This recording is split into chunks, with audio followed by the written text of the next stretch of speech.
Murag kami. Pero wa gyoy kami. Maayong adlaw kanimo DJ Sam. Taguan na lang ko sa pangalang She. Kasamtangang ana ako karon sa grade 12. Sugdan ko ni pag-asoy ang akong storya.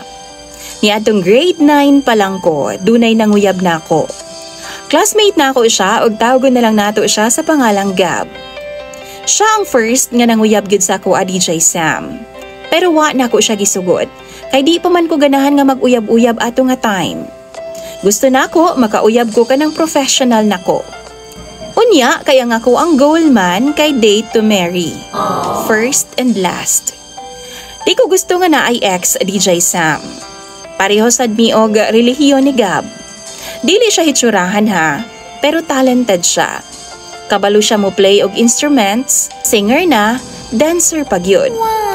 Naman pud siya'y utok DJ Sam. Di man pud siya ingon ana nga matawag yun nga bugo. Fast forward, grade 10 na mi. Classmate gihapon ming duha ni Gab. Nakauyab day siya katong bakasyon na grade 9 daw DJ Sam pero murag dili daw seryoso. Kana bitawng giingon nilang lingaw-lingaw ra. And then nagbulag ra gihapon murag mga 1 month ra sila ato DJ Sam. And then niingon man na siya sa kuha nga ako ra jud daw gihapon ang iyahang gusto. Og mas gusto daw ko sa iyang mama kaysa atong una niyang nauyab. Kay ginaistorya malagi daw ko niya sa iyang inahan na DJ Sam.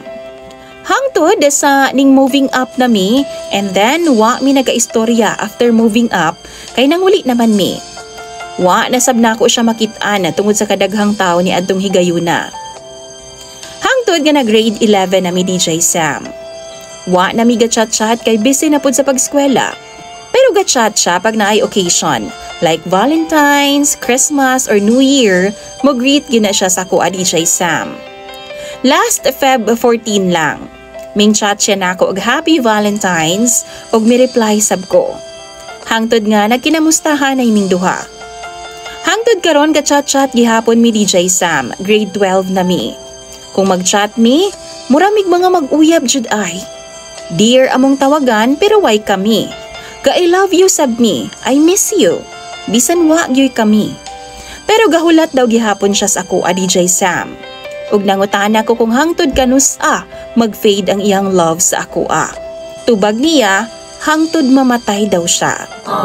Ug ingon pa siya nga tabangan daw nako siya nga magampo daw kay Lord nga maging kami gyud in the future. DJ Sam ug sa mga followers nimo, unsa di ay tawag sa among duha? Gasige siya I love you sa ako bisan wa pay kami. Mga followers, kung ihalin tulad mi sa usa ka kanta, unsa may angay nga kanta sa amua? Basahon ako na tanan sa comment section. Salamat kaayo sa pagbasa sa akong storya, DJ Sam. Imong letter sender, She.